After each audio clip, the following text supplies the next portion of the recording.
Explain how education is differentiated from schooling and learning with suitable examples. Education, schooling, and learning are interconnected concepts, but they encompass distinct aspects of the process through which individuals acquire knowledge, skills, and personal growth. While they are often used interchangeably, it is essential to recognize their differences to gain a comprehensive understanding of the educational landscape. Education is a broader concept that goes beyond the confines of formal institutions. It encompasses the holistic development of an individual's intellectual, social, emotional, and ethical dimensions. Education is a lifelong process that occurs in various contexts, including schools, homes, communities, workplaces, and online platforms. It involves not only the acquisition of knowledge but also the cultivation of critical thinking, problem-solving abilities, and the development of character. Schooling, on the other hand, is a specific subset of education that is formalized and structured. It typically takes place in institutions such as schools and universities, following a predefined curriculum and pedagogical methods. Schooling provides a systematic framework for education, often leading to the attainment of certificates, diplomas, and degrees. However, the focus on standardized testing and rigid curricula in schooling systems can sometimes limit creativity and individualized learning experiences. Learning is the fundamental process through which individuals acquire knowledge, skills, and attitudes. It can happen formally through structured educational systems, informally through personal experiences, and non-formally through various activities and interactions. Learning is not confined to specific locations or time frames, it is a continuous and dynamic process that occurs throughout life. Learning can take place through reading books, engaging in discussions, participating in practical tasks, watching educational videos, and more. To illustrate these concepts, consider the example of a person interested in astronomy. Education. The individual's education in astronomy would involve not only gaining factual knowledge about celestial bodies but also understanding the scientific method, critical thinking skills, and the historical and cultural significance of astronomy. This education could be acquired through formal schooling, but it could also involve attending astronomy workshops, reading books, discussing theories with peers, and visiting observatories. Schooling. Attending a university with a dedicated astronomy program would be considered schooling. The individual would follow a structured curriculum, attend lectures, participate in laboratory sessions, and earn a degree in astronomy. While this formal education provides a strong foundation, it might not cover all aspects of astronomy or cater to individual learning preferences. Learning about astronomy could occur in various ways.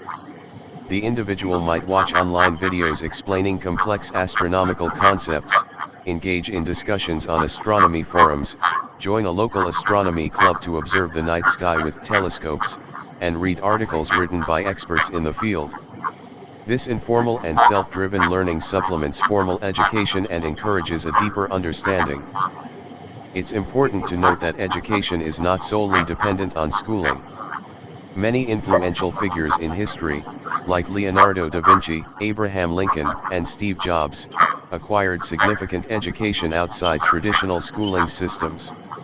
Similarly, not all schooling leads to effective education or meaningful learning experiences. Standardized testing and rote memorization prevalent in some schooling systems can hinder genuine understanding and creativity. In conclusion, while education, schooling, and learning are interconnected, they represent distinct facets of the process of acquiring knowledge and personal growth. Education encompasses a holistic and lifelong approach to development, schooling provides structured formal education, and learning is the continuous process of gaining insights through various experiences. Recognizing the differences between these concepts allows us to create more flexible and effective learning environments that cater to diverse learning styles and promote deeper understanding. Describe the constitutional provisions of education in India with special reference to the articles related to free and compulsory elementary education. The Constitution of India lays down the fundamental framework for the education system in the country. Education is considered a fundamental right and a directive principle under the Indian Constitution, emphasizing its importance for the development of citizens and the nation as a whole.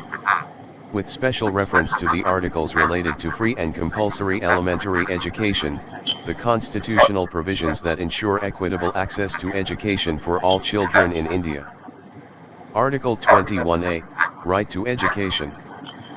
Article 21A was inserted into the Constitution by the 86th Amendment Act of 2002, making the right to education a fundamental right for children between the ages of 6 and 14 years.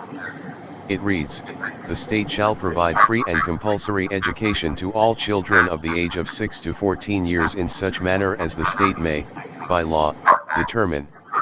This provision underscores the significance of providing education to children and places the onus on the state to ensure its implementation. Article 45, Provision for Early Childhood Care and Education. Article 45 is a directive principle of state policy that mandates the state to provide free and compulsory education for children below the age of 6 years. While not enforceable in courts, directive principles guide the government in formulating policies and laws. This article reflects the holistic approach of the Indian Constitution towards education, aiming to foster overall development from an early age. Article 51A, Fundamental Duties. Part 4A of the Constitution deals with fundamental duties, and Article 51A specifically mentions the duty of parents or guardians to provide opportunities for education to their children. This highlights the shared responsibility of both the state and parents in ensuring education for children. The Right of Children to Free and Compulsory Education, ROOT, Act, 2009. While the aforementioned constitutional provisions set the foundation for education in India, the Right of Children to Free and Compulsory Education, ROOT, Act, 2009, serves as the legal framework to realize these provisions. The ROOT Act operationalizes the right to education by outlining specific rules and regulations. The ROOT Act mandates that every child between the ages of 6 and 14 years has the right to free and compulsory education in a neighborhood school until the completion of elementary education. It prohibits discrimination and the requirement of any kind of fee, making education accessible to all. The Act also focuses on quality education by stipulating norms for pupil-teacher ratios, infrastructure, and teacher qualifications. Additionally, the ROOT Act emphasizes the inclusion of children from disadvantaged backgrounds, including those with disabilities, by requiring the provision of special training facilities and promoting an inclusive classroom environment. The Act established school management committees, SMCs, comprising parents and teachers to monitor the functioning of schools and ensure community participation in education. It also places a duty on the government to ensure adequate funds for the implementation of the Act. In conclusion, the Indian Constitution, through its various provisions, underscores the importance of education as a fundamental right and a vital tool for individual and national development. The inclusion of Articles 21A, 45, and 51A reflects a comprehensive approach to education that starts from early childhood and extends to elementary education.